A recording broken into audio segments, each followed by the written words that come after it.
we have fire separation. Where's the fire chief? We've got areas of the hospital that don't have sprinkler systems. And those are all things that were part of the code when we built these hospitals. But as you can imagine, they are considerable safety issues. So we need to keep moving on this project. And we also don't want to lose our place in the provincial redevelopment queue.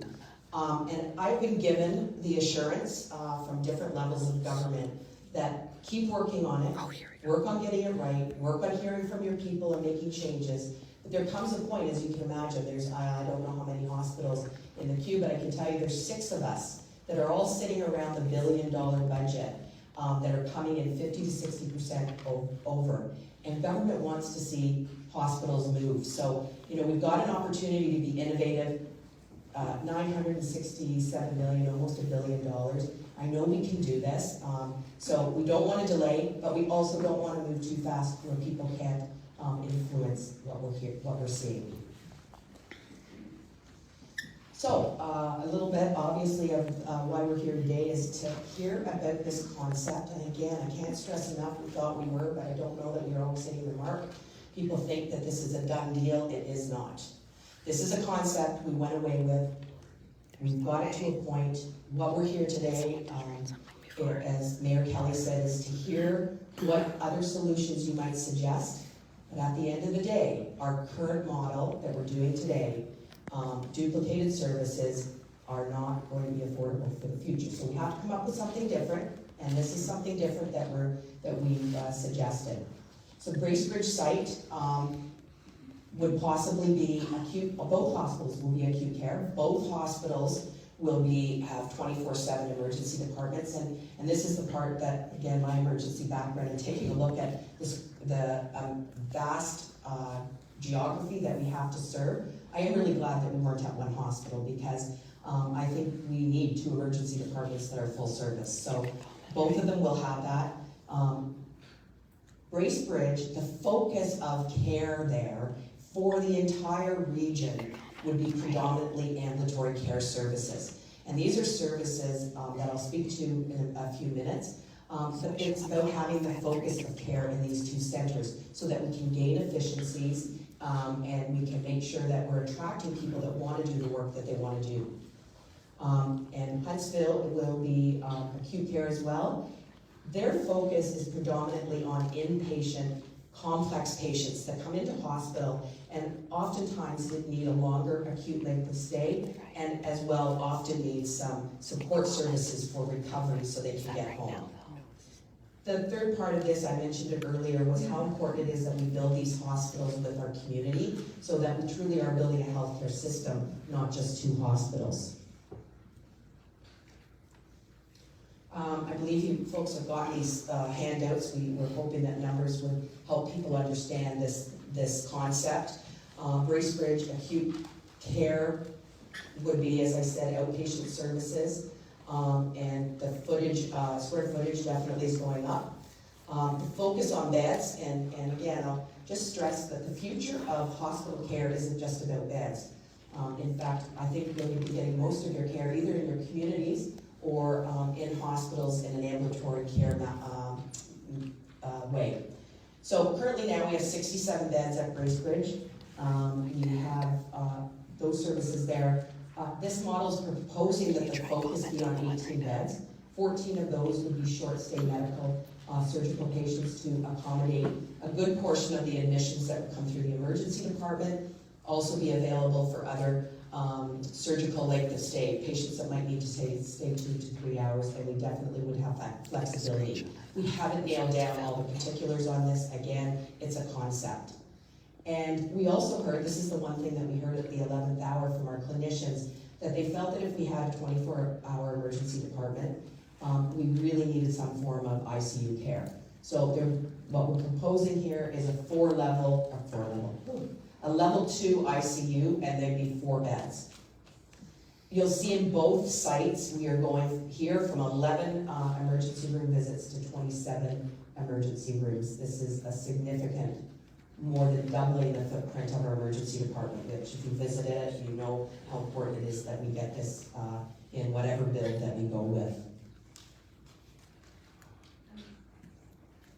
Huntsville acute care will be focused, as I said, on patients with a longer length of stay, patients that will require some form of reactivation or rehab services. We started with this because we are a district stroke organization. And so with that, you have to have acute care, or acute rehab. You also have to have an MRI, and you have to have these things in order to accommodate being a district stroke center. And then we started to ask ourselves, are there other things that kind of line up to what stroke care would look like? Longer length of stay, patients that come in hospital that are more, complex conditions, chronic conditions that come in for an acute episode, but very quickly need some of that rehab or reactivation care. So we started to build around that. We also, which I think is very exciting, would have 10 level 3 ICU beds. Level 3 ICU beds are the ones that have very, very sick patients, long lengths of stay in ICU, lots of complexity, on ventilators for a number of days, lots of drugs, life-saving drugs that are needed. Currently now, anybody that comes into either one of our facilities has to go south to either Aurelia, Barrie, or the GTA. And this will also give us the opportunity to be part of the larger critical care system in the province, which means that we'll be able to take patients if we have capacity. And this was something that we really learned during COVID about how our critical care system in the province needs to work together. And I've had very positive feedback from our critical care lead in the region to say, this is a great opportunity to be able to do this. We also made the decision in this model to look at single-siting obstetrics. They would have 2 obstetrical full labor delivery rooms plus a procedure room. People ask why we have low volume, low risk deliveries. We're at, this year I think we'll be at 287. 180 of those are at Huntsville already, so we've already seen that. We've seen over the years that predominantly is about a 2/3 split. And this year we're projecting less than 100, about 87 deliveries at Bracebridge. So again, this is a specialty area. We struggle on a daily basis at times to be able to have staff that is available. You can only imagine you go to school to be an obstetrical nurse and you love that and that's what you want to do most times when you come in to work. What we're doing is maybe 20% of the time those nurses are doing obstetrical nursing. So again, this is not uncommon that you see in the province when you've got low volume obstetrics, is to look at how you can consolidate it so that you can ensure that you're giving quality of care. Huntsville Emergency is also growing, same thing, and their emerge visits are a wee bit higher, but still up to 27 beds that will be housing there. The Bracebridge services for the future state around ambulatory care will be focused on most of our diagnostic imaging and procedures that are scheduled, plus that are needed for emergency services, and chemotherapy visits, and then another 9,700 scheduled surgical procedures. You can see the difference from today to the future in this model. Actual fact is that we do about 60,000 visits a year now at Bracebridge, and we'd be going up to over 140,000 outpatient visits, which again, when we look to the future of healthcare, ambulatory care, is where we're seeing things go. We're also going to be doing the majority of our outpatient surgeries at Bracebridge, which means that day surgery, we're going to need more operating rooms, we're going to need procedure rooms, etc. And I'll share some of the opportunities we see with the shift of focus to Bracebridge in this model. Huntsville services, they're still going to have some diagnostic services that are mainly related to inpatient care in this model, or obviously to support their emergency departments. We're going to see a growth in our MRI because we haven't had one, and thank goodness it's going to be on the way, and it's going to be here for everybody in our district and beyond. So looking forward to that.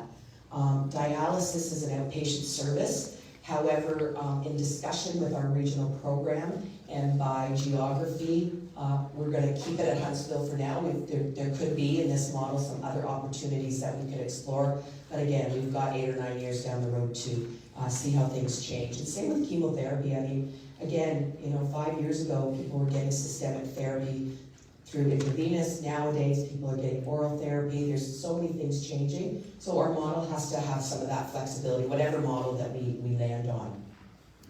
And then the focus of inpatient surgery will be at Huntsville. And these are people who are going to need longer length of stay and possibly need some rehab or reactivation as well. So about 800. So that just shows you the difference between inpatient surgeries versus outpatient surgeries even today.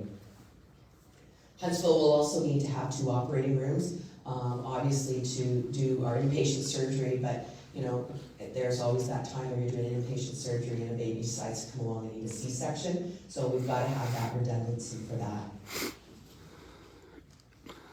New and expanded services. So again, taking a look at a model like this, and if it's not this model, whatever model we land on, let's make sure we're looking at expanding our emergency departments, increasing opportunity to have areas like fast track, which is, when you come in and you've got a minor injury or illness, you can come in, you don't need to wait at a big hub of the emergency department. A nurse and doctor can have a look at you and move you on your way. We also want to look at our emergency departments, improving our mental health care. Right now we have mental health rooms. We've done our best to make them as best we can, but they are not very conducive to folks that are coming in mental health crisis. The opportunity in this model with the focus on outpatient surgery is that we can expand. Things like hip and knees, which a few of us may need soon, we'll be able to do the knee replacements at Bracebridge. I've had recent conversations with the orthopedic lead at Aurelia, who actually, his team comes up and does minor orthopedics, and he was pretty excited at the fact that his team could expand and provide care closer to home in Muskoka. So the other thing that he mentioned as well was the opportunity to, in this model to be able to extend orthopedic trauma. So right now, if any of you have had an orthopedic trauma that we can't really manage here, you have to go to Aurelia to see the team down there. We'll be able to have operating rooms that will be able to accommodate that. And we also, at this in this model, will be able to make sure we're using our space efficiently, making sure our operating rooms are used for operations, and having procedure rooms that we're using for procedures. And currently today, a lot of and it's again just a space issue, we are doing things in the operating room that we easily could do in a procedure room, better patient experience, but we just don't have the space. We also see in this model, in any model that we look at, as opportunities around expanding diagnostic services beyond the hospital into whether it's our family health teams, health hubs. We already do some diagnostics up in Burke's Falls. We've had some other interest of some opportunities up there as well. We've been a great supporter of our family health team in Gravenhurst. They've put in many proposals to become a health hub, and we would certainly be interested in supporting diagnostics at some point there. We would also see we're going to be expanding mammography services, and that's, we just recently heard this year that they're changing the screening criteria. And not only would we be able to expand mammography, but we could actually wrap it around and have a women's health clinic. So you come for your mammogram. We also have bone density. We have folks that could help with cardiac health for women. And so we really see this as an opportunity of not just shifting services to try and find efficiency, but really give us the opportunity to have wraparound outpatient services. I mentioned the MRI.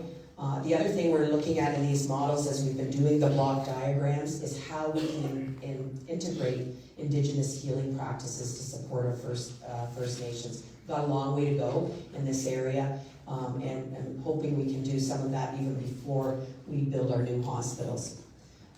Virtual care will be integrated in all areas of our hospitals. So if you've ever come in for a virtual care visit, you've got to go to a certain area, and then you might have to move around. Every single room, including our inpatient rooms, will have the capability of doing virtual care.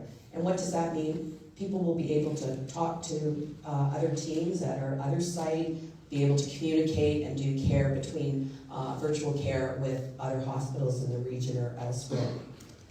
We also see that with virtual care, we have a lot of opportunities in the community.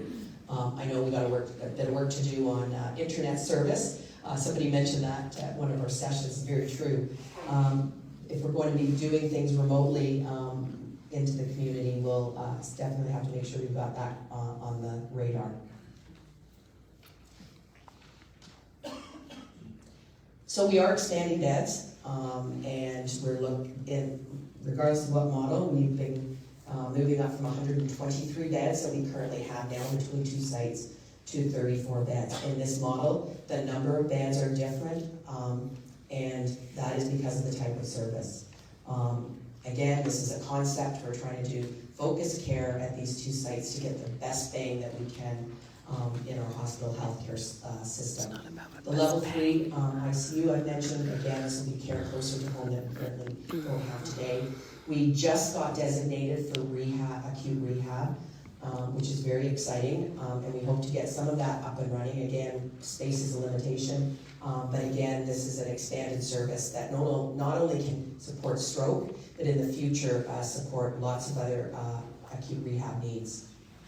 The reactivation care concept that we've put in is a model that we feel that when people come in, they decondition very quickly, especially if they're seniors, and oftentimes they decompensate and get to the point that they can't go home.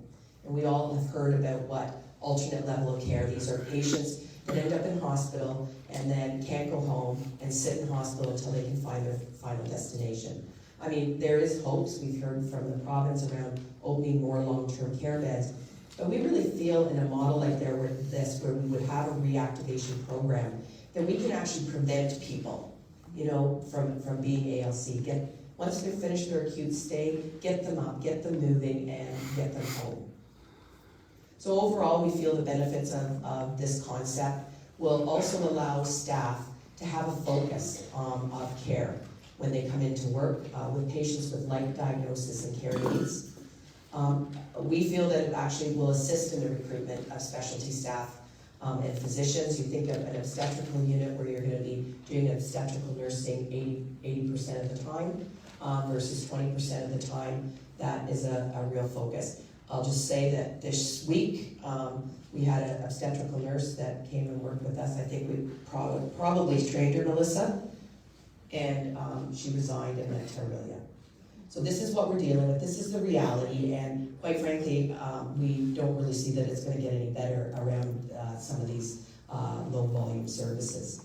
And at the end of the day, what we're all here for is enhancing our patient experience and making sure we're giving the best quality of care to our patients. So this isn't a model that just is cheaper. It's actually got outcomes that we feel will have a positive impact on our patients and families.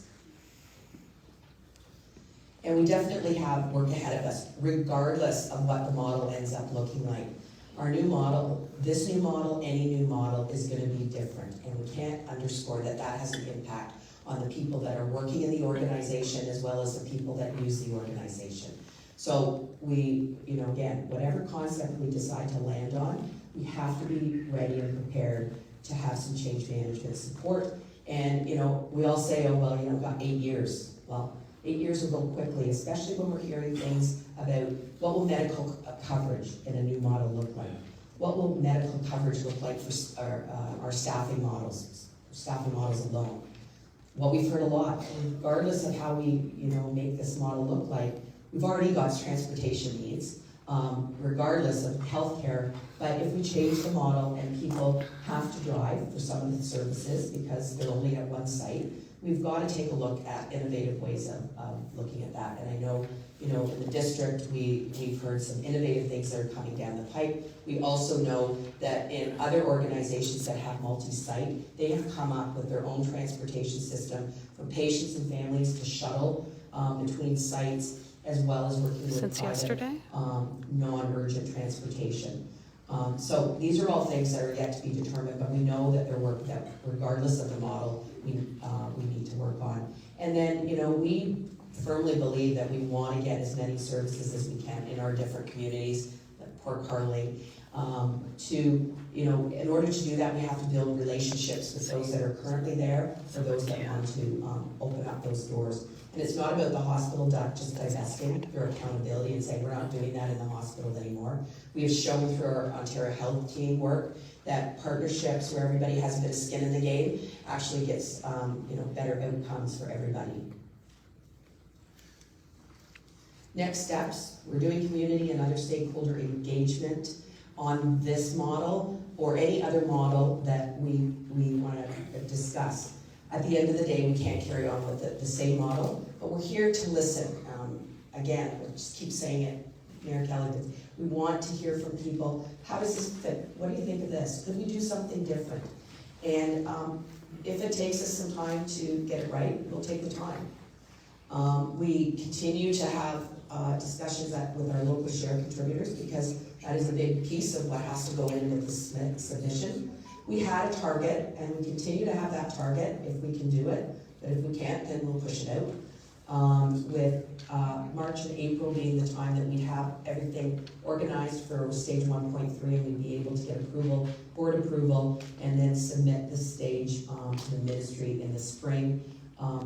If we have a model that is close to price point and there's not a lot of questions that they have of us, we can very quickly move into the next phase, which is design. So again, it is a moving target because we need to make sure we get this model right. This is the journey, and we actually have timelines on this because in this year, I guess it was, we got onto the infrastructure list with actual timelines, with shovels in the ground date 2029. We're hoping, as I said, that we get everything in for stage 1.3. I feel like when I've been speaking to the ministry and other folks that we have some time to really make sure we get this right. I'm sorry that I'm repeating myself, but I think it's important for people to hear. But let's remember, there's lots of people waiting as well. So, we don't want to, we can only go so long and then we do have to land on somewhere. Because I think the real prize at the end of it is having shovels in the ground in 2029 and 2 new hospitals in Muskoka by 2032. Our local share financing plan, again, many of you have heard about this. This is $225 million that the community has to have a plan for when we submit this stage. And it's a plan. Poor Leah is not sweating there that she thinks she has to have all the money in hand or anything. So this is truly a combination of a community. Community has to pay for about 10% of the construction, and the community also has to pay for about 100% of the costs associated with hospital equipment, which, the foundations and you as donors do that every year. We continue to need that done every year, even as we work towards the new hospitals. Who makes up finding that money? The hospital, we have a couple pieces of real estate that we're going to be able to sell and contribute. Our 2 great foundations, as I said, that work hard every year and continue to give us money for new equipment are part of the local share. Our district, our municipalities, and including this municipality to the north that's not in the Muskoka district, they have also signed up to contribute to local share. Site selection, we made that announcement on 300 Pine Street. That's the new Bracebridge site. Huntsville site will use the same property that they're on. There's enough acreage there that we can build the hospital, still work in the other hospital. This is some of the criteria that was used in the site selection. Next slide. So I'll end with the same way that I started, and that is that we are building more than just 2 hospitals. I hope you've been able to get a bit of a futuristic view of what this model or any other model gives us the opportunity to do, and really making sure that we're building a healthcare system in Muskoka that's innovative, future-facing, making sure we're doing what we're going to need to do 20 and 30 years from now, making sure we have new and enhanced services that we don't have today, making sure that we're addressing our health human resource needs, and making sure that we have community integration. Thank you very much.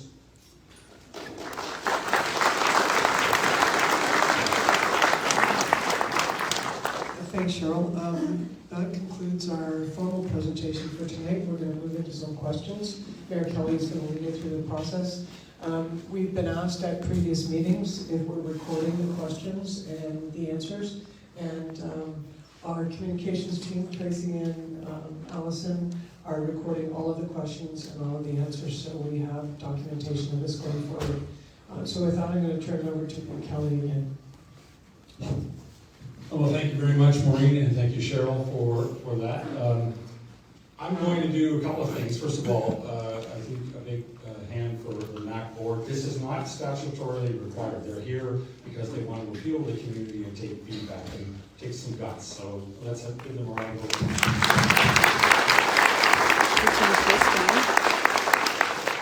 We've heard the plan. We've heard it described. I think I've tried to catch it all. Prototype, proposed, subject to change, subject to enhancement. So the next step is for us. The next step is ours to take. We need to, collectively as a group, individually, we need to express what we think might be needing. It's fair to say what we quite like about the plan and be complimentary of the stuff that we like. I want to repeat as often as you've heard about the prototype or the proposed nature of this plan. I'm going to repeat, we're going to do this all with all the respect we can muster. I know this is a hot issue. I know that this issue, perhaps more than anything else in my 5 years in office, has ignited people, has galvanized people, has turned people into experts on hospital design, which I'm not. It turns people into people who are gravely concerned about what their next steps are, what their future is. It concerns people about what happens in this district with the 6 municipalities.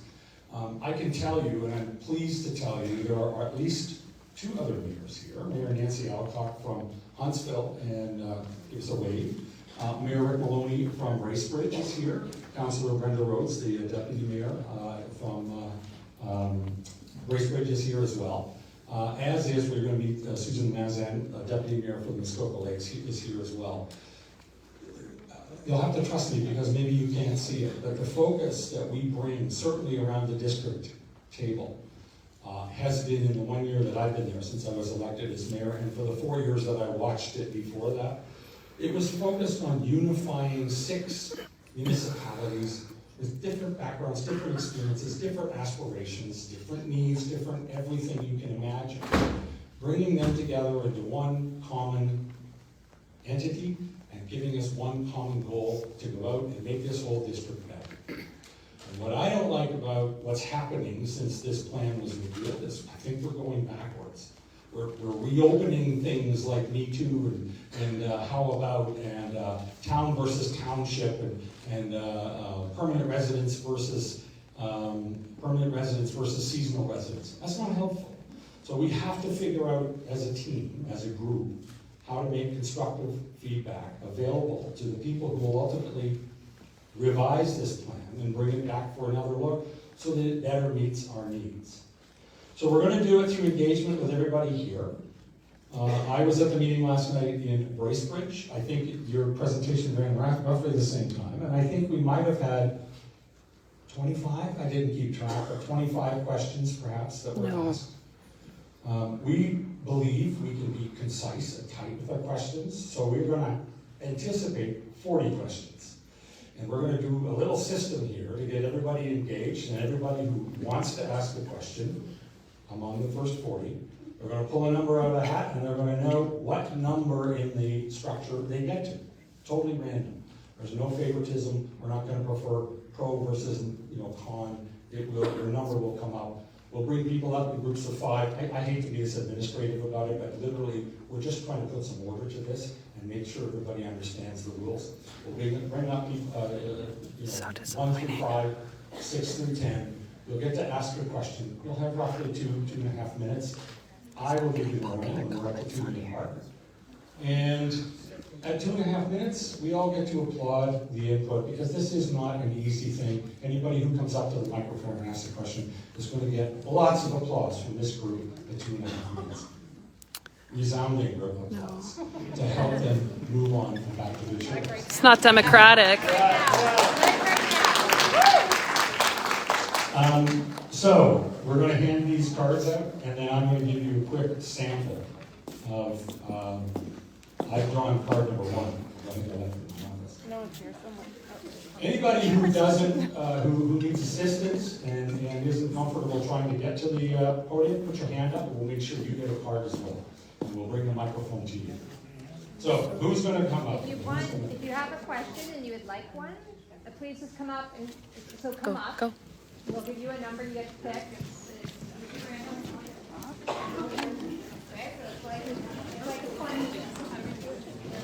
We line up, or they just call our number? You're going to sit there. Shannon, get a second. Get a second one. Say hi to everyone. If this actually works, the trademark rights belong to the township and scope rights. How undemocratic.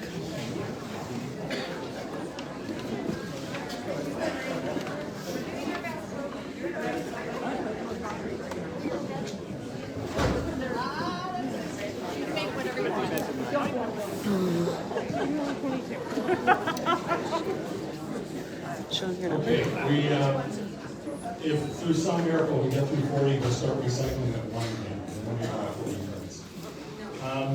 I'm going to start. I think I'll show you exactly how this works.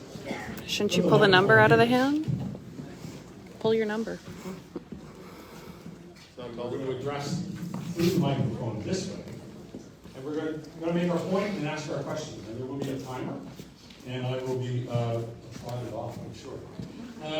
Essentially, a couple of comments, and this is for the board and for anybody who wants to jump up. I mentioned the, I think, rather divisive nature of the situation that we're in.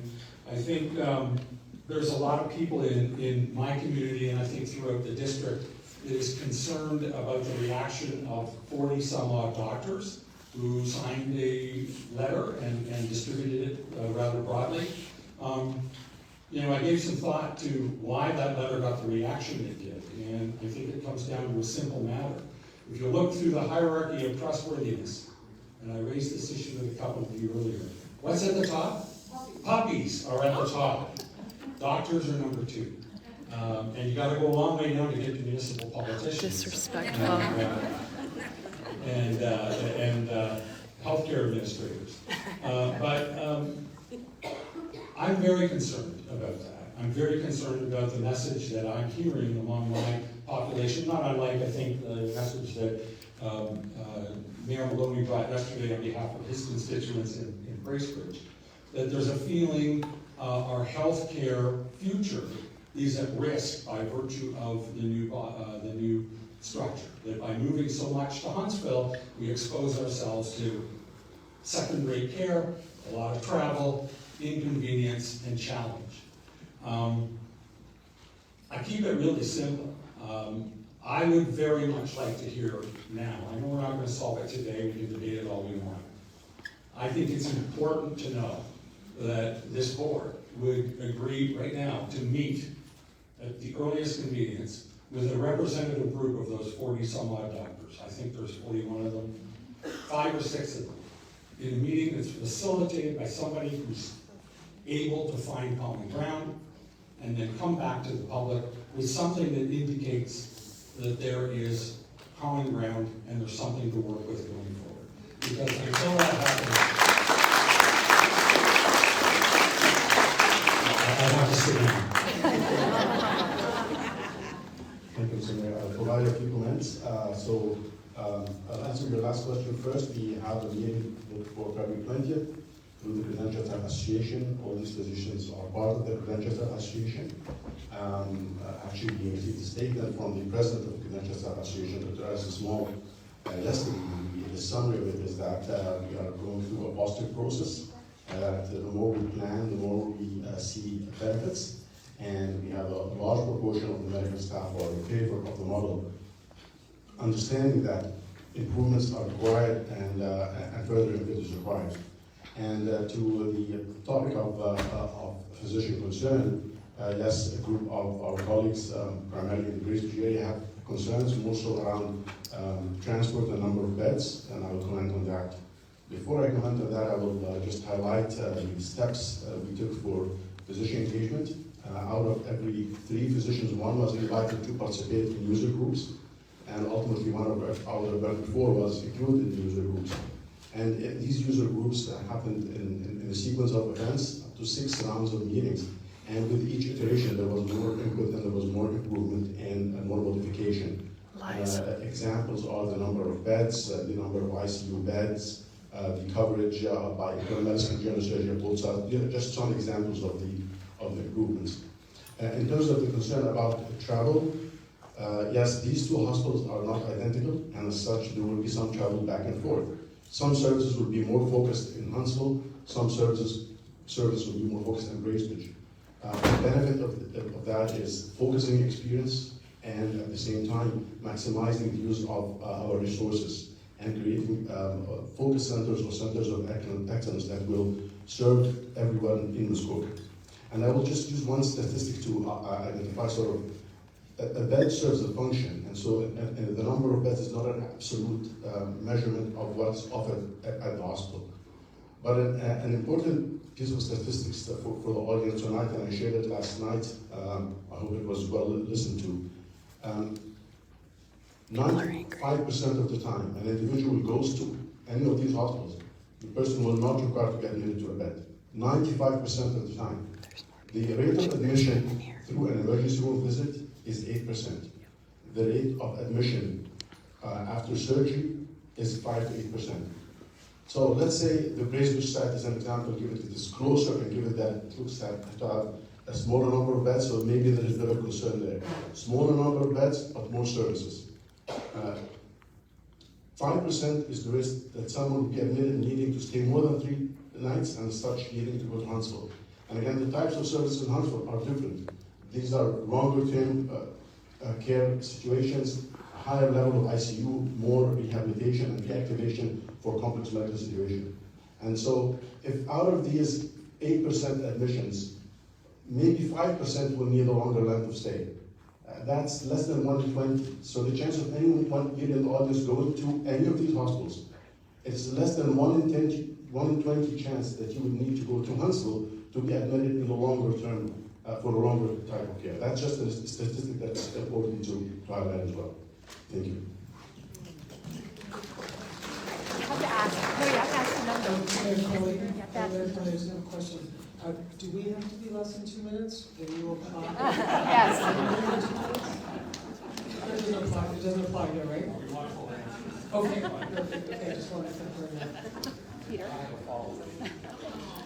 No, pull the next number. Specifically asked about Above the law? I know you're meeting with everybody on the 20th. I think it's critical for South Yeah, Muskoka. they are part of the medical community and they're part of the engagement process. And many of them were on user groups and not listened to. Was used to modify the model. And as I mentioned, I can use examples. Dr. Gupta's input was in terms of number of beds in Bracebridge, went up from 8 to 18. This is model in progress. Dr. Ruku, internal medicine, in terms of the ICU beds.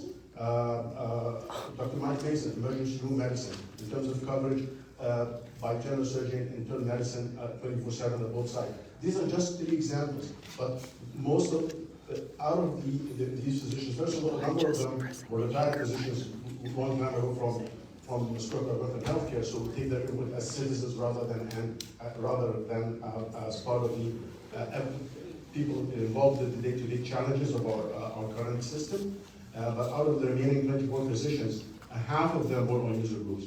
And it's quite difficult to include every member of medical staff on user groups because we had to include a multitude of professional groups, physicians, nurses, respiratory technologists, administrators, patients, and family members, a total of 250 individuals. Thank you. Thank you. We're going to call out numbers 2 through 5. So whoever has questions 2 through 5. All right, Marika. Let's go, ladies. Get up here. Just line up. 2. Number 2's here. 2, 3, Mrs. Hemens 4. is on her way. Slowly but surely I'll get there, Excellent. right?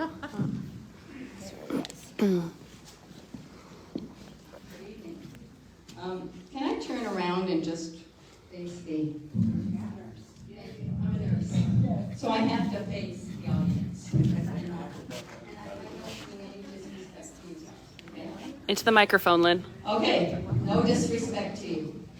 I've been thinking about this for a while. In fact, I was at all of the user groups that came to the conclusion that we should have 2 sites way back in 2019.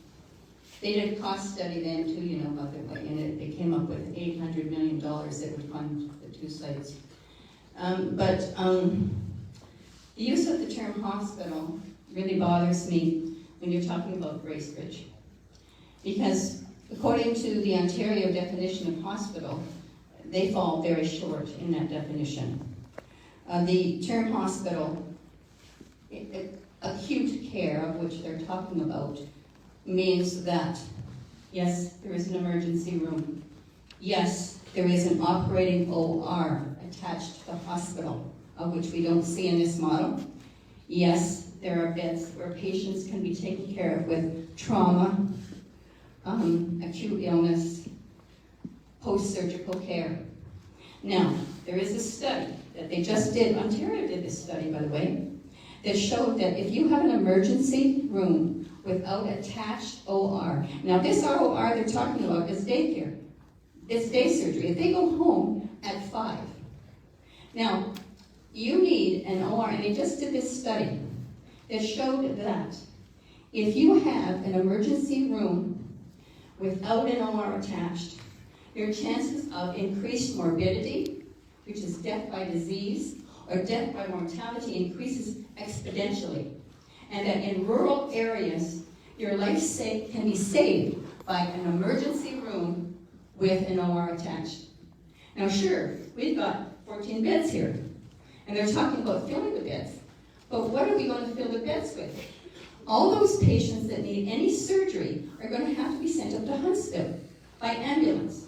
So we've got this person after 5 o'clock that comes in, and she's got an acute appendix. So we get the ambulance going, and that's fine. And she gets up there, and her appendix is burst. So now she's in peritonitis, which is acute infection, and she stays a few days. We save her life, but within 2 hours, somebody comes in, and they've got a bowel obstruction, acute care. That has to then now be sent up again to Huntsville. But that guy that's coming back. Cut her off. Wow. Can I keep going? Thank you. 30 seconds. Because I'm an old lady, and I've been in the system for a long time. I've been at this hospital for years. Anyway, so that next year, 10:30, you get somebody in with a bowel obstruction. So the ambulance is coming back. It's caught in a snowstorm by Port Sydney. So are you saving that guy's life? And then I'm going to finish by saying, 2 hours after that, you have a major car accident. And you've got 2 people that need to get flown out, 2 people that need an emergency surgery. Again, we're spending money, and maybe we might not even have the advanced care that is needed to even transport that patient from one site to another. So you're losing lives, and are those lives going to be on your hands up there, or are they going to be on the community's hands? Because somebody has to make a decision about this. And the other thing is, try to think about defunding this particular project. Woo!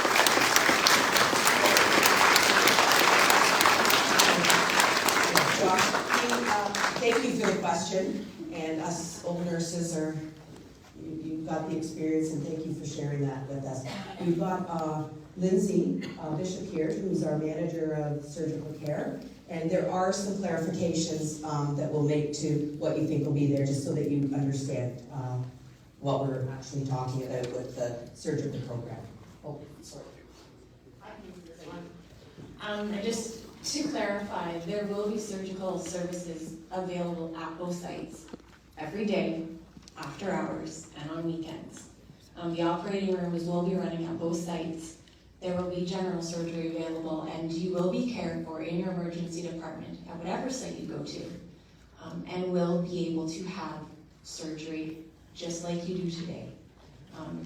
yes, outpatient surgery does happen. We have 9 to 5 hours now at both sites. We run day surgery, but we do have on-call nurses. We will always have on-call nurses, and we will always provide surgical care 24/7 at either site moving forward.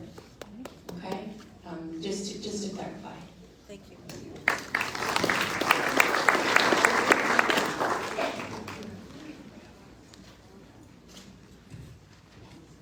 Just going to make a comment, and just in case I'm one of those 1 in 20 that happens to really need the hospital badly. There exists an imaginary line that runs about through Kilworthy, and south of this line, ambulance drivers will ask the patients if they want to go to Bracebridge or if they want to go to Soldiers because of the time difference. As a patient, I want to go to the closest full-service hospital. I live on Walker's Point, that's in Muskoka Lakes. Without a Bracebridge option of a full hospital, it'll be quicker for me to travel to Soldiers than to Huntsville.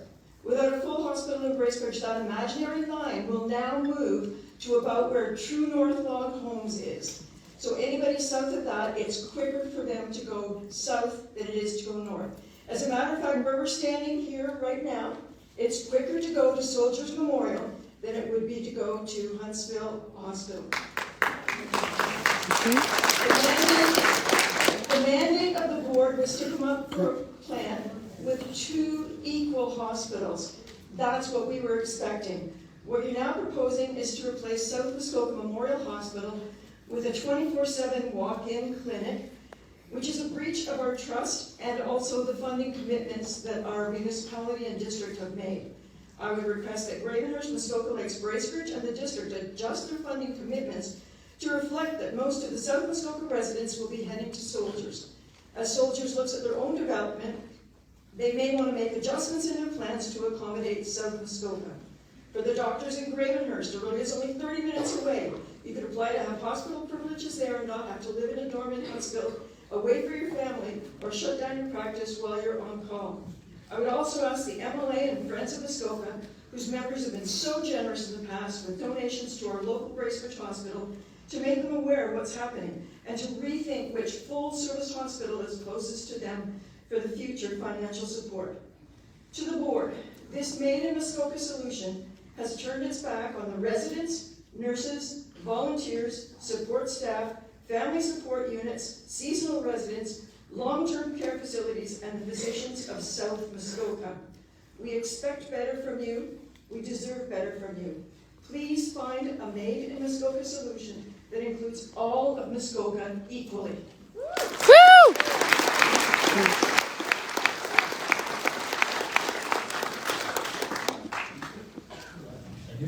Thank you for the question. It allows us to clarify some misconceptions that are out there. So the first thing you said was people from Gravenhurst would go automatically to Aurelia. I can tell you today that 83% of Gravenhurst population comes to Bracebridge, 12% goes to Aurelia, and the rest go elsewhere depending on where they're visiting or traveling. So that's today. Because there's a hospital. They come to Bracebridge. Yes. Because there's a hospital. What's going to happen in Bracebridge in the future, and I think it's very clear in the presentation, there's a full-service emergency department, not a walk-in clinic. It's an emergency department with all the supporting diagnostic and lab facilities that every emergency would have. There are going to be 8 operating rooms, 2 main ones that will be hybrid-based, which are laminar flow, will accommodate all of the higher-tech types of surgeries that go on, and the rest will be procedure rooms. So it is a full-service hospital. By all definitions of the term hospital under the Public Hospitals Act or by the Ministry of Health. So to clarify, it will be what you need. The vast majority of what you people will need in this room and what we need in the entire region is the emergency services. And that will be there at both Huntsville and Bracebridge.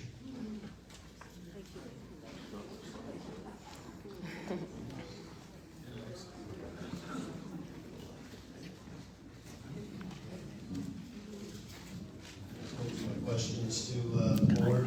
And do we have a representative here from our member of provincial parliament? No. No? Because we'd be opposed to that person as well, Graydon Smith. Just for a point of clarification, please, on your slide 19, It showed there that in March and April, that there will be board approval for site selection, and you're sticking to that? On slide 19, that's what it showed. So you have not selected a site yet? Microphone, please. The site selection for the location of the hospital, you mean? That's part of the presentation, yes. That's already been approved by the board and decided and is moving in. It doesn't show that on slide 19. It says site selection, board approval, March and April. Right, that's because all three components of stage 1.3 has to go in as a package. So the board will get this large document and it has to include approval as a package for site selection, local share plan, and functional programmer. Sorry if it's not clear on there, but we've had site selection, we've also got our local share plan. The board for has now. to approve it as an entire plan in order for it to be submitted to the ministry. I don't want to waste. So the board has not made a decision on the model that we discussed tonight. The decision we made was that we needed to go back to our community, as we had promised previously, to have this discussion and to talk about this. So that decision has been planned for March, April.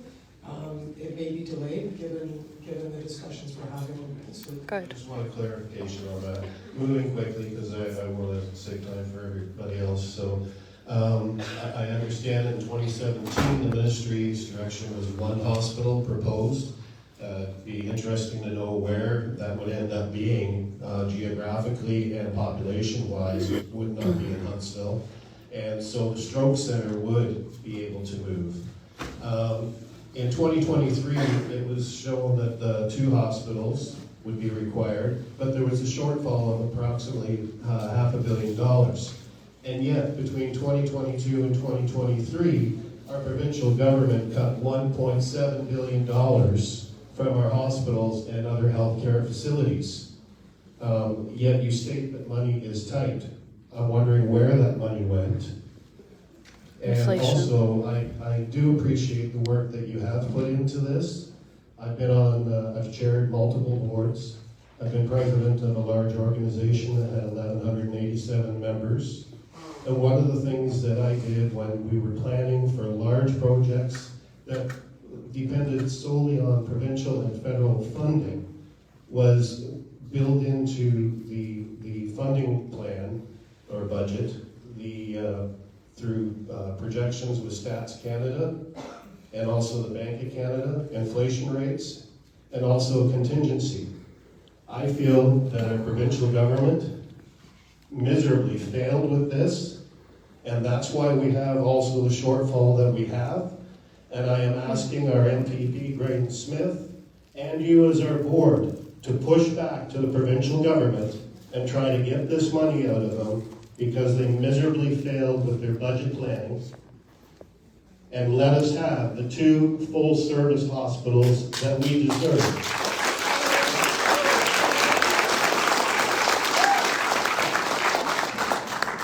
Thank you for that. That was a great summary of where this decision has gone over the last 12 years. There are some of you in the audience that have been involved as long as that. The decision about the funding, when we submitted the last plan for the 2 hospitals, it was in 2019, pre-COVID. 3 years went by, COVID happened.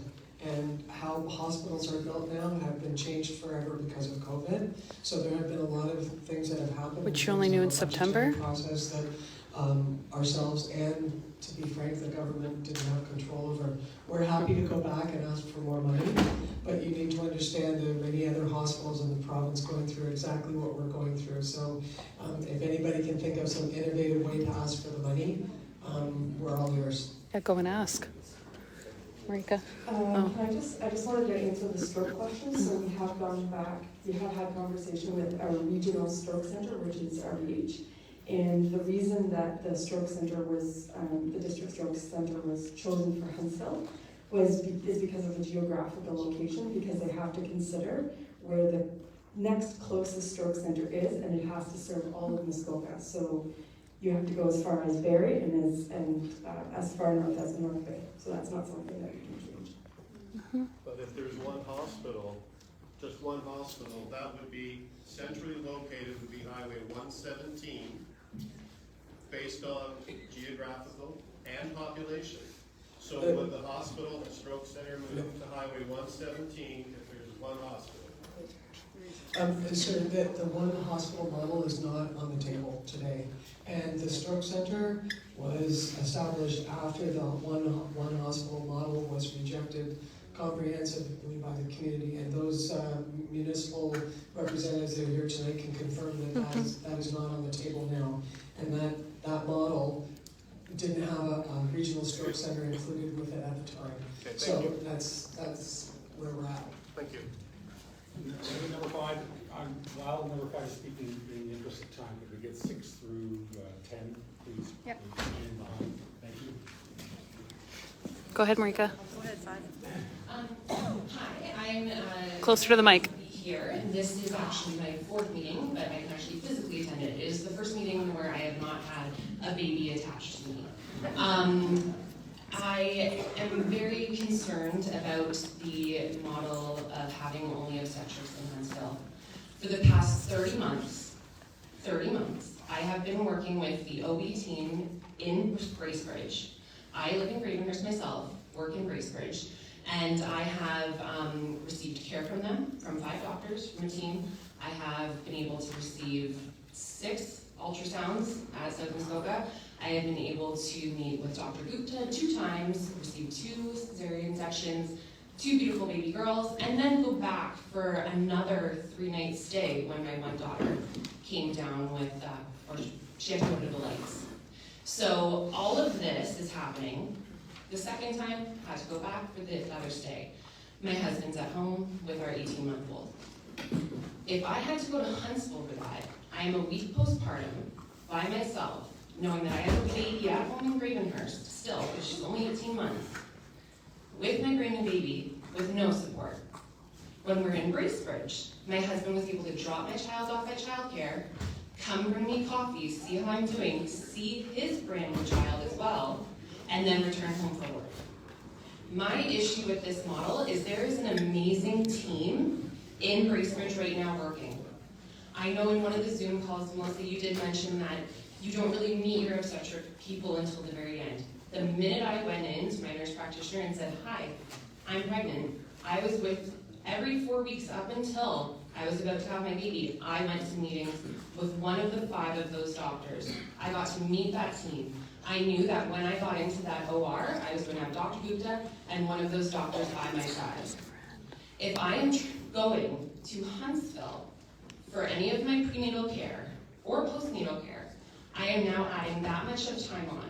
I am taking time off work. I work in a community of children. I am a teacher. I see what the families are like. The idea of future planning and removing obstetrics from Bracebridge is the most backwards thinking I have ever seen. Woo! I don't understand how transportation works out. Me working within the world of children and new families and births here, births there. The minute you show up pregnant in the classroom, you find out who's pregnant in the community. I know what some of those families have hardships. I know that they aren't going to be able to. I know that mom is going to get to the hospital and be there with baby. No one's coming to visit her. No one's coming to be by her side. That's not necessarily the team that she has been with. I knew everyone. I'm not saying I wouldn't if I had to go to Huntsville, but then I'd be by myself. It is not fair to the future to have the 2 models. I would really, really like to know that there is at least some consideration by the board about putting duplication of OB in both. Because South Muskoka is a big area. I'm so happy that Huntsville has their team, has their system, has it running. But for me to take all of that time, all of that transportation, all that time away from my own family, who is supposed to be the future of Muskoka, it doesn't make sense. So how can I know and trust that if I have another child, I won't have to be doing all of that? I would love some reassurance, because watching all the Zooms, watching the live stream, I know my mic's off, but I'm a teacher, I can talk loud. I know that it has sort of been just brushed aside. Money comes up, land comes up, this comes up. Shiny Hello, new. I don't have a baby on me right now. I can ask it in front of you. How do I know that I can trust that I don't have to do that? I need that to be taken into consideration for myself and any other family out there. Woo!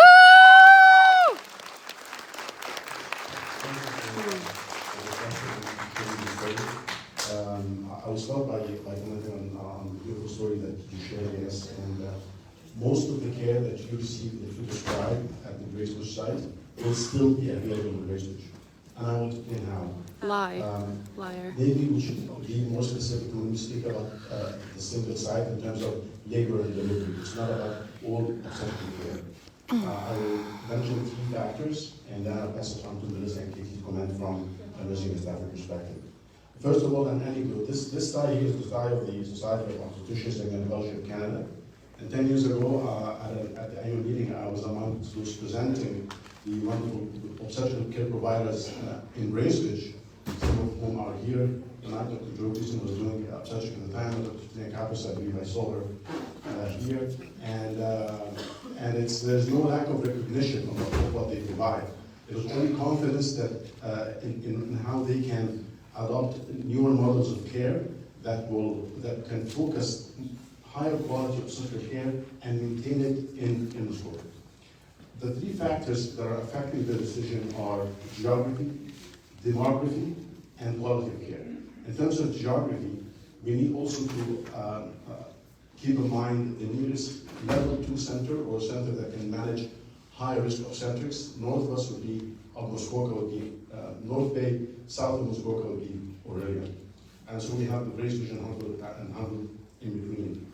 In terms of demography, more of the population growth in Muskoka will be in 55 years and above age group, and there is limited growth in the sector of population who are having babies.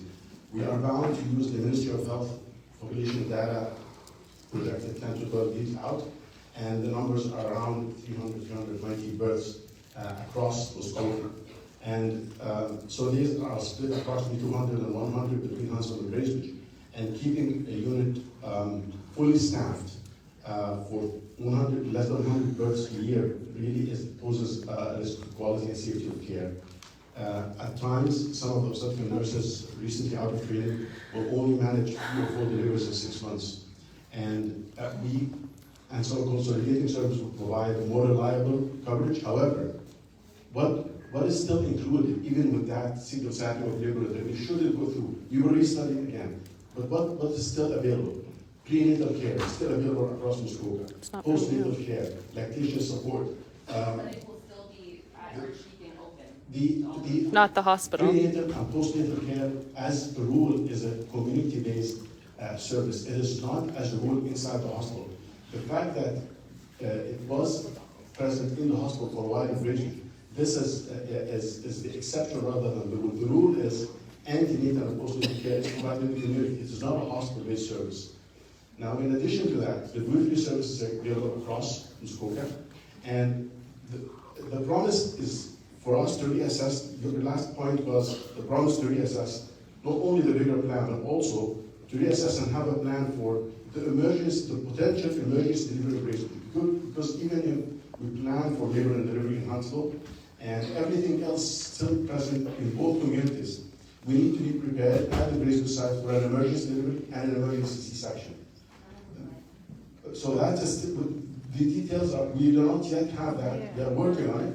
And the other question is booked C-sections, which are more of a surgical procedure rather than a labor and delivery procedure. A booked C-section or planned C-section is very different from a 12-hour labor. So that is still in the works in our discussion with the various care providers, nurses, and physicians. But I would like to maybe ask Katie to comment on the staffing and the fragility of the coverage. Covered most of what I was going to say. But I will just add that I agree. The staff in Bracebridge are incredible. The physicians in Bracebridge are incredible, and we're lucky to have them. But I will say that the other piece of what I'm hearing you say is the transportation and the accessibility. And I think Cheryl touched on that, and Not really. we need to make sure we have a plan of how we are going to get people from one site to the other with this proposed plan, so that you know how you can get there, and the community knows how they can get there, and they know where to get care, because I think that's a big piece of this. I think the uncertainty is of not knowing how to get care and when to get care is really stressful. And I think Dr. Archuleta asked about staffing. And Cheryl mentioned it earlier, but the nursing staff want to do obstetrics. We hear that frequently, that they don't want to be doing med-surg nurses or med-surg work. They want to be doing obstetrics work. That's what they love. That's what they're good at. That's what you're telling me. That's what I hear from them. And when we have two sites, they can't do that as frequently. And so that's the benefit of consolidating.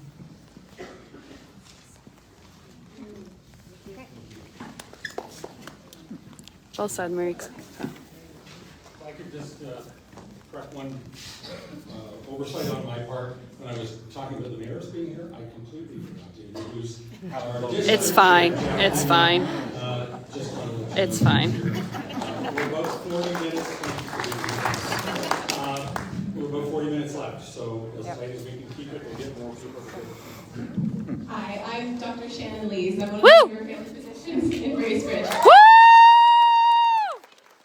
Welcome home. I was one of the doctors who signed that letter of no support for this plan, so if you'd like to have a word after this, I'm more than happy to have a chat with you. I unfortunately was not invited to any of the user group meetings, and I'm not actually upset about it, given how the doctors who spoke against the model at the user group meetings were treated subsequently, so that's fine. I'll probably never be invited to a user group meeting. That's okay.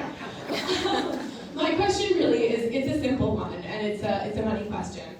Has the board factored in the cost of running 24/7 transport between these two sites, between the full-service ER in Bracebridge and the patient beds, the inpatient beds in Huntsville? Have you considered the cost of running it 24/7, fuel, vehicle maintenance, staffing? Insurance. And is that actually cheaper than having beds on site in Bracebridge in which to admit patients?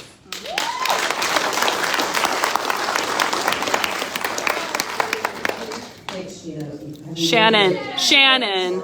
Wow. We haven't worked Wow. in absolute detail. We do have a budget that we already use for transporting patients non-urgent. If anybody is really, really sick, we obviously use EMS. We've already had some early discussions about ideas around how we can partner with our paramedic service on certain things. Even in some communities where But they don't support sites that this. have different specialties, the paramedic services can have So an disappointing. agreement where they go to the site. We do that now actually with stroke care, so we can do bypass for stroke patients. So we need to work it up, but at the same time, we're already spending a huge amount of money on transferring people out of the scope of two. So we're hopeful that we'll, you know, Hopeful? be able to see what Where's that the number plan? is, and again, it'll be part of our operating costs. But to equate it to an inpatient bed, I don't know what the current cost is now of an inpatient bed a day. Do you know, Alistair, off the top of your head? $1,500 a day, $1,400? But it's a great question, and more importantly, we need to find something that works, and it should be done, so.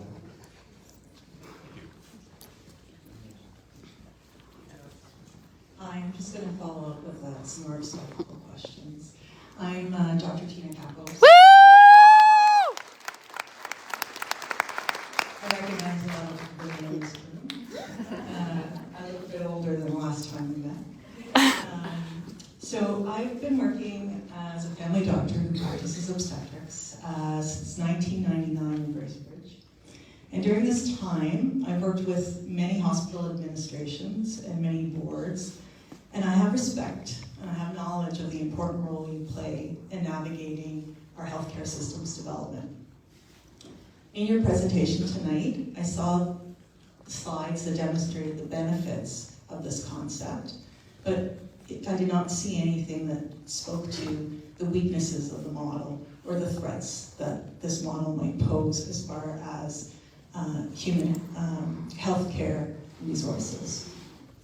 Up until the beginning of September, the obstetrical user group, of which I was a participant, we had moved ahead with supporting 2 fully functional obstetrical programs, with 2 labor delivery postpartum rooms per hospital. By November, the plan for moving obstetrics to the Huntsville site was the proposed model from our senior team, presented without input from going back to the user group. So we had architectural drawings that we were reviewing in September, and then we came back and this model was presented. Geography is cited as a main reason for choosing the location of Huntsville. But when we do the drive time analyses, there really isn't that much of a difference from the further reaches of the catchment area for either site. And the larger population of patients lives to the south, and fewer women are going to be served if we move obstetrics to the north. There's some serious concerns with this proposed model around one-siting of obstetrics, and I have several questions to pose. I just want to say that the Provincial Council of Maternal, Newborn, and Child Care, it's definitely endorsing care as close to home as possible. So that should be one of the things that I heard Cheryl say, but we're not actually incorporating that into our concept. The model assumes that the obstetrical providers will continue to provide prenatal and postpartum care despite not having the opportunity to maintain their intrapartum skills. In our experience today, most family doctors in our communities have relied heavily on our OB providing family docs and midwives in the community to provide this care. As well, our ER physicians also rely heavily on OB family physicians to be there to assess pregnant patients in the ER who are over 20 weeks gestational age and presenting to the emerge. Once OB providers leave a community, or once they cease practicing their skill sets, there will be serious knowledge deficits that will put patients at risk. And as obstetrical emergencies present to the Bracebridge ER, there'll be no skilled team to provide the needed care for that pregnant patient, as your model doesn't take into consideration the attrition of obstetrical nurses, doctors, and midwives in a community where they cannot provide intrapartum care. How does your proposed model ensure safety to the pregnant women in South Muskoka? Good question. Woo! The proposed model would include maintaining the OB providers based in Bracebridge, providing the care that you just described, while participating in a model of care that relies on the person on call for obstetrics would be on site providing obstetrical care for every person who walks in through the door, whether it's a pregnancy assessment, a labor assessment, a delivery, or assisting a C-section. So more Did that change since yesterday? For those who are not in healthcare, so sort of hardcore, and as such, the OB providers across Muskoka can participate in that type of on-call model, which would be in Huntsville. At the same time, we will provide on-call support for ER assessments and potential emergency delivery. These are details that will need to be worked out, because the model does not remove that emergency type of assessment and that emergency delivery from Bracebridge. It does not. But it focuses the majority of labor and delivery care in Huntsville, so that if you are inducing someone with high blood pressure or diabetes or previous C-sections, these types of patients would be planned in a manner where there is concentrated and focused services, but retaining the ability to provide the emergency delivery and the emergency C-section, and potentially the both C-section. So there is more work between the OP providers and the project team on these. But to be specific in terms of answering the few examples that you used about emergency care for such patients in Bracebridge, the model will by necessity include that. Thanks, Obi. But if the doctors Let her speak. Let her speak. No, again, the model of She's care our does physician. not say that they cannot practice. It's just it's a You're different model. disappointing, I can, Peter. At the end of the session, I can explain more to go, but because that's my Until the opinion. police I will ask us stay to more- leave? I'll stay behind to answer any questions after the 40 questions. Answer the question. And just ironically, are we not on obstetrics bypass again tonight? We don't have enough staff to fill the ward tonight. Can I have a And microphone? I'm just adding some context for this staff. So this is Intimidation. approximately twice a week, we are on bypass at either Huntsville or Bracebridge for obstetrics because of staffing issues. So there have been many years of uncertainty surrounding MAHC's commitment to supporting 2 obstetrical programs. We've seen the recurrent media attention that's been provided to MAHC's consideration of one-siding the supportive service. Can the MHC senior team argue that this uncertainty has not created ongoing issues with OB nursing staff retention and recruitment? And is the OB nursing staffing issue then not being portrayed as the driving force for moving to this model, with no accountability as to fostering insufficient support to the OB programs? We keep repeating ourselves over and over again. We bring nurses in, as you just told our group here, that someone decided to go to Aurelia and leave our program. How many episodes of that have happened over the last few years? And yet we never seem to move forward. We never come up with a plan that's proactive and is going to work. And then we wonder why we're failing. I'm not happy that you're using this one-siding as a reason to not allow women in this community to have choices. Well said. Yeah.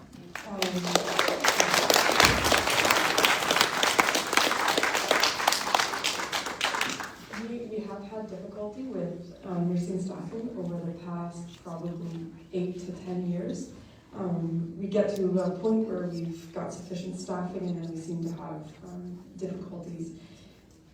There's a number of factors that are impacting our staffing in the decision to consolidate the service. Number one, it's when you have a low volume program, it's a difficult program to staff. You need to staff it always with 2 OBS providers, and when you have a low volume of birth, it is difficult to maintain competency. When you are constantly trying to, if you're only having a birth, if it doesn't happen to be only a shift, you might go a couple of weeks without, being able to manage a person who's in labor. The other difficulty is, sorry, I lost my train of thought. We've had a lot of investments over the past probably 5 to 6 years. We've engaged with North Bay for training. We send all of our nurses to high volume centers because of our low volume of births. It's really difficult to get that training for our brand new nurses. Across the province, we have had significant difficulty with recruiting new nurses. We have vacancies across both of our sites.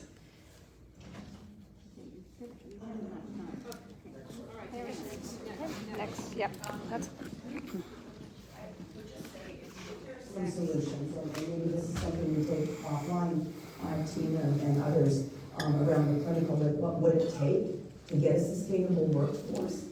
Please let us know, because we invest money, as Melissa said. We do whatever we can. We train the middle with some age. Can't go out there and tell people to have babies. I mean, that would be ideal. If we could get our critical mass up, we probably wouldn't have an issue. So, but if there are things out there that you think we're not doing to retain obstetrical nurses, then everything. Please feel aside and have a chat. I'm an engineer, not a doctor. 2 things.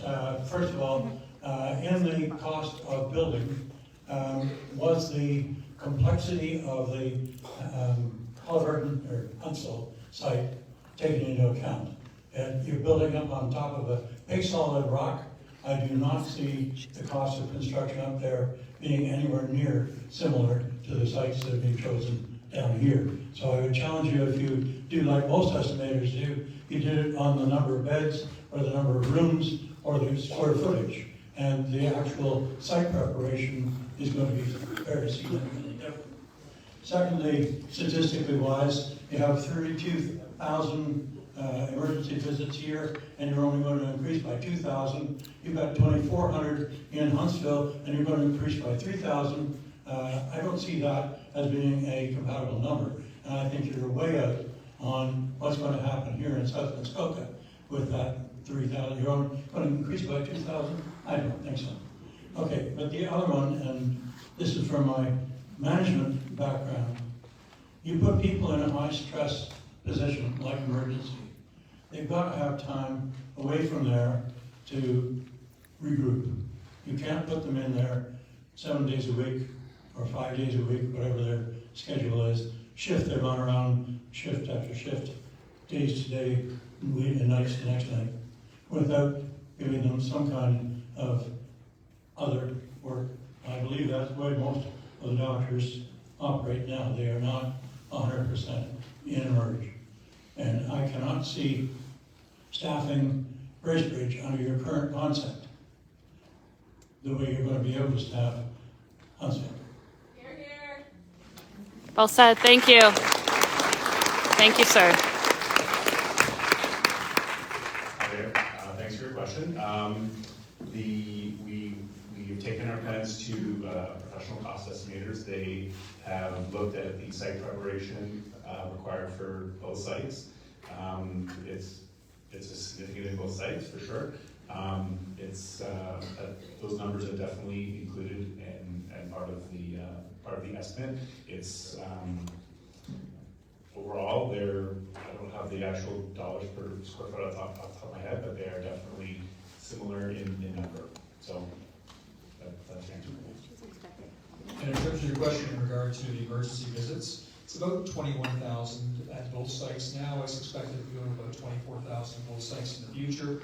And that's based on the population demographics and the consultant's analysis of where the Ministry of Finance data says the population and the stratification of the age groups those populations are going, and their respective utilization of emergency departments. So it is based on science, and it's about as accurate as it can get. I'd like to just comment though, because you raise a really good point in terms of expansion in the future. I've been part of many hospital builds where you plan 10 years out and you open the doors of an emergency department and it's not big enough or not enough ORs. So part of the footprint that we need for these two hospitals, roughly what they're telling us is about 40 acres. We have to have that for expansion. And quite honestly, I think if we're going to expand anywhere, it's likely going to be Bracebridge in the first 5 years, because I really do think ambulatory is going to go across. But we're going to be checking in because, we have to use the numbers that we use. That's what the ministry looks at when we put the proposal in. But demographics do change, and I've seen it in other communities, and we have to leave opportunity to be flexible in our build, because maybe we'll find out that we actually need to, plan for growth in the emergency footprint at some point very soon after we've built, those type of things. So we're going to be keeping an eye on it, because I think we all have reservation in the numbers that they use, but they are the numbers that we have to go with when we're building at this stage and designing. But one thing we want to make sure is both of these builds have ability to be expanded in the future, not have to do expensive renovations. Thank you. You're holding charge 11 through 15. I think that's next. Come up. Hi, I reside in Port Carling. Thank you for being here tonight. I'm sorry that you guys are under fire right now, but you can thank the Ford government for that. To give you a little bit of background, 20 years ago I was a nurse and I got out of it. My daughter's going through nursing now, so I'm passionate about this. I have had to go out of town for a lot of medical care in the last 5 years, being a breast cancer survivor and post-concussion survivor. I speak on behalf of the pregnant families, the seniors is what I worry about the most. Getting them to senior citizens who live in Port Carling or in Manette and their family member is sick in Huntsville, and they're all alone. That's a concern, and I think it really needs to be looked at and addressed. I don't expect an answer tonight, but I do think it's a concern that we need to think about. There are more and more single moms, there are more and more single dads, broken families. It's a concern. And if you start thinking about how we're transporting from this hospital to another, I know somebody who sat in the Bracebridge Hospital and waited a day and a half to be transferred to Barrie. So how are we gonna make sure that that doesn't happen? My other question is, I think it's great that we're getting more beds, but I have never stepped foot in Bracebridge Hospital and not waited more than 8 hours in the emerge. So if we're going from 11 to 27 beds, are we getting 3 more doctors at the same time? Good question. From where? From where?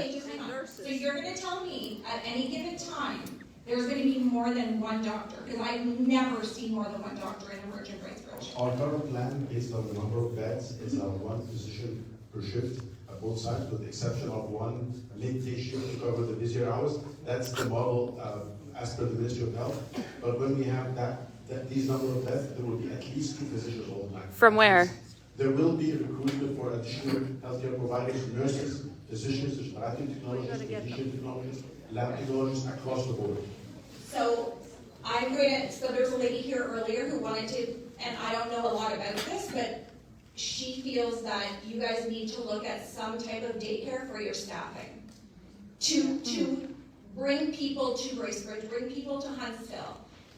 There's lack of daycare everywhere in Muskoka, everywhere in Ontario. Again, we can go on about the government. Oh, wow. But that's my big question is, Their big new where are idea we for gonna get tonight. these doctors? And I have one other question. How many obstetric doctors do we have right now in Bracebridge who are also family physicians? 5. Tina can answer that question. We 5 OB. You can't answer that? Right. In Huntsville as well. So my concern is, how are we going to keep those doctors here and not leave thousands of patients without a family doctor like we are already sitting in Muskoka? Yeah, I have been 9 years with a nurse practitioner and I cannot get a family doctor. Yeah, so that's the plan that I was speaking with Dr. Kappas about in terms of the coverage model for Bracebridge, even if we're going to focus a larger number of the in Huntsville. That model will have to be worked on because that is part of the plan. And just to the point of daycare or transportation or housing, these types of support services are necessary to this model, and that's where partnership with community partners will be necessary because these points are very valid and are on our part of the goals. Awesome. Thanks. Well said. Thank you. Woo!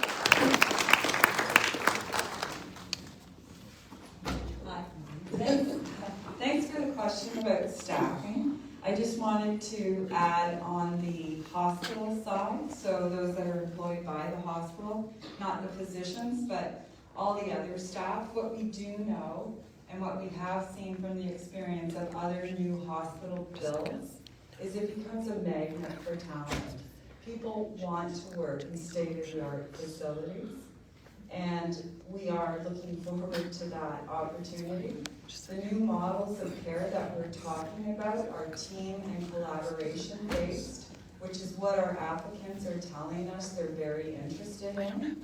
And then finally, it allows them, because there will be centers of excellence, to work at the top of their practice, the top of their scope of practice, which is what they're also telling us they're interested in, and why we have been unable to retain some of our amazing staff. So we really are looking forward to the opportunity to have new hospitals and attract great talent, because we know that there is a talent war for our clinical professionals. So thank you for that question and the opportunity to respond. The other thing that you raised was about how are we going to get them here and track them here too. We're very, very fortunate that we were a site of the Northern Ontario School. Gonna lose that. Thank you. You know, we get learners in for medicine.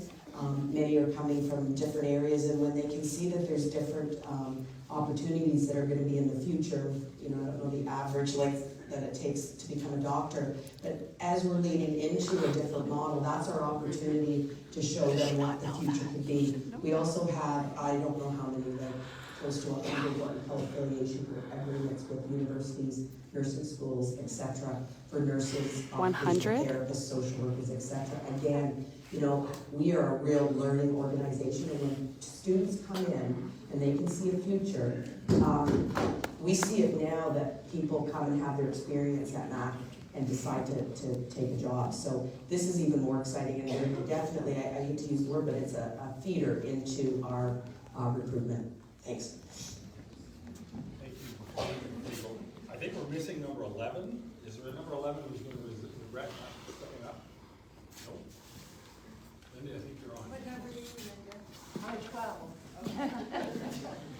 And my question has already been answered, but and first of all, I think that I'm inspired by the amount of expertise and interest and commitment that our community and our board is showing. I can't imagine how challenging this job is for you and how challenging it is for us. It's an emotional issue, so we're all really tied up in it, and I feel like it's hard to hear some of the good pieces. I really deeply believe that everyone that's trying to develop this model and everyone here is really committed to good publicly funded health care. It matters to us that we have the services that are going to look after us having babies. I'm at the other end of that spectrum. Now I'm worried about, you know, who's going to come and see me in the hospital when I'm in the hospital. So all we see is the number of beds in some ways. So we would all be happy, I think, if we could walk away with 2 state-of-the-art hospitals that had all of the facilities that we really want to see there. So I guess we need to know how much money more do we need, and what do we as a community have to do to ensure that that funding gets into our hospitals, because we cover such a vast area. What you are trying to do is work with the parameters. I'm sure you're working with the parameters that the ministry has provided, the funding that they are provided with, and you are doing what you can within those parameters. So what can we as a community do to make sure that that's better? That do we need 500 million more? So who do we speak to Or make CFO. that happen? And how are we going to drive that forward, that we want more facilities? Even though we're little small communities, together we cover a very huge area and a lot of people. So Good question. Thank you. Thank you for that. It's actually very relevant because it talks to a number of things that are impacting what we're doing. The first thing is, you asked how much would it cost if you get 2 complete service hospitals? Another $500 million. That is total cost. But of that, only about 375 would be the government if they said they would fund it. The rest would come from local share. And we have very clear direction from the district, the towns, the municipalities, no more than we've already promised, which It's already is too much. $225 million. So you're going to add 150 million to that if we had to get that. That's a great comment, but that's a build. That's only half of the equation. The real issue is the operating costs. And we know now that we are, and someone said it before, underfunded for what we're trying to do now. So we're in a deficit structure now. To get that in new hospitals with a larger facility and more staff would be even a further deficit that we would have to address. And we're not seeing incremental operating funding from the government. That's our reality. That's what we have to live with. We're in rural Ontario with 2 small hospitals. We're trying to optimize what we can get with ostensibly $1 billion of investment. And that's the number, and you've got it correctly. It's not a, easy, we'll just move a couple pieces here and there. It doesn't work that way. Mr. Wah. Just right before you start. Oh. Number 14 and not 11. Where's 11? All right, Mr. Wah. Well, I don't know how long this is going. I just wanted to be sure I'm managing expectations. Okay. We have about 9 minutes left. Good evening, ladies and gentlemen. We're going to keep this tight. I heard you a couple times. Sure. Not everyone has. Not everyone has. Yep. Because I have conflict of interest. I want everybody to know. My name is Philip Wang. People told me that I become very famous in the last couple of weeks. And that's because I'm very short. And I'm the CFO of the company called Muskota Royal Development Inc. We own 800 acres of land, of which 40 acres of land, the hospital approached us and said that they're interested in our land, and then we were the final 2 pieces of land until the very last stage. We were told that the board chose another piece of land at 300 Pine Street in middle of December. And then we offered to donate our land, which is valued at about 9.6 million. And additionally, we plan to donate, actually not plan, we offer to donate $10 million of cash to the hospital for a full-size hospital to be built on our land. People ask me why, so I have to declare the interest. Because our land is very big. If a hospital is built on our land, it will increase the value of our land. And we want to share whatever financial gain we have with the community. I came from Hong Kong. Before I came here, I was a proud member of the Royal Hong Kong Police Force there. I came to Canada after the government there announced that they would return Hong Kong to China. I don't like the process here today, the format here, sorry. May I tell it, for being disrespectful. Because seeing all the police officers there and seeing the format here today, I feel like I'm living in China. Well said. Disappointing. Disappointing. My question. Yeah, Mr. Wah. People are angry here. People complain a lot about the medical issues. But have you think about what's the root of the issue? It is because of the lack of transparency. They don't tell us the finance, which they knew, because they hire consultant, Urban Strategy Inc., and also Stanton. They did all the calculation. They have done all the studies, all the due diligence, but they hide the report. In today's presentation, they didn't even mention the hiring of the consultants. And in all the past meetings, they always bring along their consultants, if you remember. Now they disappear.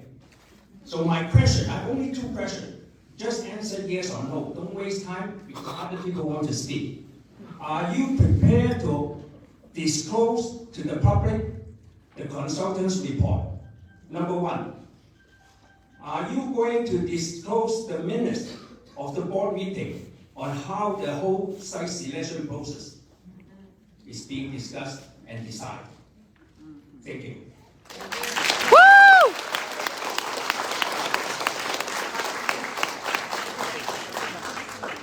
So, thank you, Philip. I think it's unfortunate that you keep showing that you are dissatisfied with the decision on the site. It was a yes or that no was question. chosen, and that you came up with information in regard to the price and a donation subsequent to the fact when that decision was made. That's not very ethical. So let me just explain that we will be releasing the consultant's reports as part of our overall report to the submission for the ministry.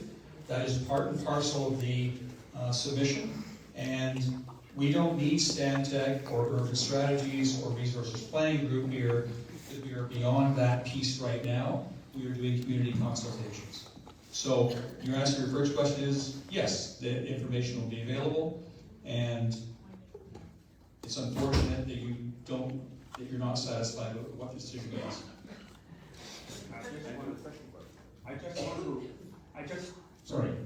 I just want to remind everyone that if you recall, when Cheryl, the CEO, made the presentation, they said that they make the decision in January to decide on the model. Wasn't in January. December 31st. They decided earlier. Student can tell you She that lied. December 31st is before January. Thank you.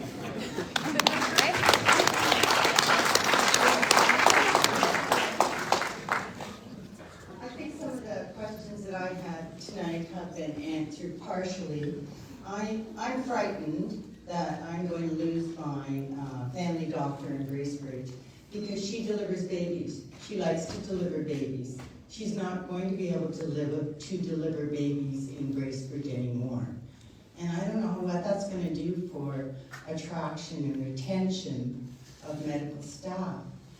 I also want to point out that geographically, for most of Muskoka Lakes Township anyway, we'd be better off going to Ernie Eves Way rather than Frank Miller Drive. Just geographically, I just want to point that out. And maybe that's where our funds should be going towards. I mean by that, sorry, for Perry Sound. Danella mentioned the fact that Aurelia is closer for a lot of people, so is Perry Sound Hospital. Better than going to Huntsville Hospital. So I'm concerned that we're actually, and even now, just the proposal that you've made, that it may deter people from coming here and working here because they won't be able to work at what they want to work at in South Muskoka. And I just wanted to consider that. Thanks for your question. We are in between a rock and a hard place. It's fair. We have a funding model that the ministry has provided for us and funding that has been provided to build these hospitals. On this side, we have a community that would like bigger, more hospitals. We have an issue with not enough family doctors, and I would share with you that is common across Ontario. It doesn't matter what hospitals we build here, it won't solve that problem alone. I came here 10 years ago. I did not have a family doctor. I was diagnosed with cancer 3 weeks after I moved here. And luckily, one of the people I worked with basically told the local doctor he would become my GP. And that's the only way I'm quite sure that I got a doctor, and I was very lucky for that. Had all my treatment here in Muskoka. And got great treatment. And I think all of us here have had great experiences in these hospitals. Please know that it's not our intent to be telling you that services won't happen at this location or that location, other than the fact that we've tried our very best to think this through. And we need more money to build the model that everybody wants. And please know that we would also like to build the model that you want and that you need. So we're, as a corporation, as a board of directors, we're trying very hard to find the middle ground here. And we hope that through this process and continued discussion with our doctors, those that are happy and those that are unhappy with our communities, we're hoping that we're going to find a solution that might not be this model, but might be something different. But I think what we all have to recognize is that if we want a bigger hospital, or we want to replace exactly what we have now, it will cost us a lot more money. So we're just being completely transparent about that. No, you're not. The costing that we have done is based on the best available modeling. COVID didn't help us. Inflation didn't help us. We're in a really tough spot, and we're working really hard. I think your comments are quite right that everybody is worried about that. We all should be worried about that. So know that we're going to continue to, pardon me? It could have a detrimental effect. Do you not think? Of deaths. Is that possible? Yes. That the plan not to have a full service hospital in Bracebridge might deter healthcare. And unnecessary deaths. Yes. Yes. Now we're gonna just check computer and mine, right? So how he wants to handle it. That's fine. Yeah, I know you're all working hard, and we're all concerned as well too. Thank you.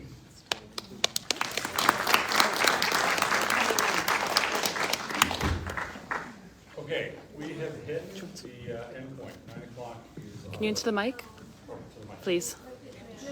Your worship, Gary, please speak. Oh, Gary, you can speak. Sure, come up here, Gary. I don't know why I get to speak.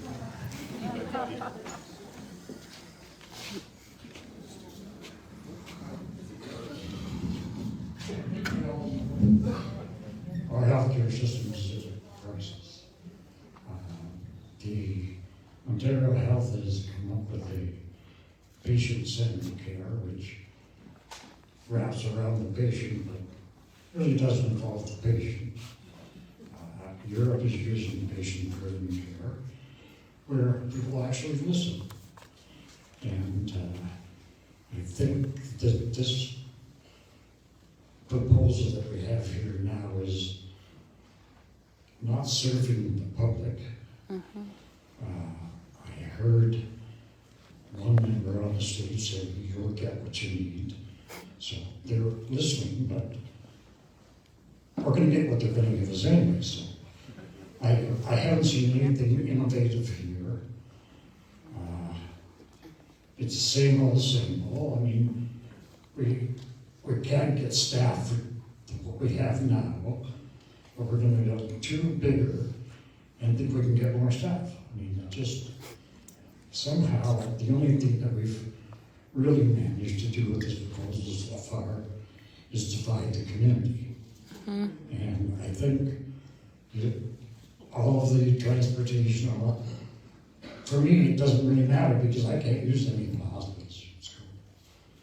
I have a paramedic who said to me, if you really need to, I can get you to Clearwater, we can drop down the side of the road and you can go to Tilbury. So, to me, it doesn't, the hospital system here doesn't serve me. But I think we need to be thinking about youth, and I don't see any youth. I see same old. They're at home with their So kids. I think we need to see some innovation. I mean, some real innovation, not you'll get what you need. Thank you.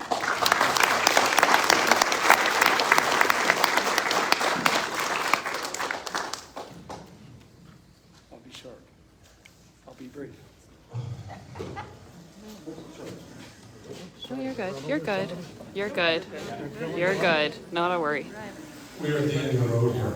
I thank everyone for the respect. I thank everyone for the time they took to come out. A couple of housekeeping items. I know a lot of you have questions that didn't get asked. We need a way to communicate that to Maureen or whom? To whom? Mr. Mayor, I'll be It's, no, thank you, Frank. Redevelopment at mac.ca is the way to address it. You're going to always communicate with your local councillor, your district councillor, Chair Jeff Lehman from the district. Is always happy to receive inbound. We are here to represent the interests of our constituents, of all of you, and to learn from you about your needs and make sure you're adequately and appropriately represented, and that's our job. So if you have questions, by all means, bring them to us, bring them to that. And I hope we'll be back again for another discussion about this model as it continues to evolve. Thank you all for today. Can you ask the question here to the live stream? We've got almost 350 people watching. My question was going to be very simple. It wasn't a question. It was actually a solution. Everybody knows that there's not enough money to build two full service hospitals. So a logical solution is to build one centrally located, which would be Bracebridge. But if that isn't popular, then why don't we just reverse what's happening? Because both hospitals are being torn down, built from the ground up. Why not the main hospital in Bracebridge, which is more centered of the district, and the smaller hospital in Whitestone? Thank you. Thanks for watching. Send messages back to support our doctors, support our nurses. please support our first line.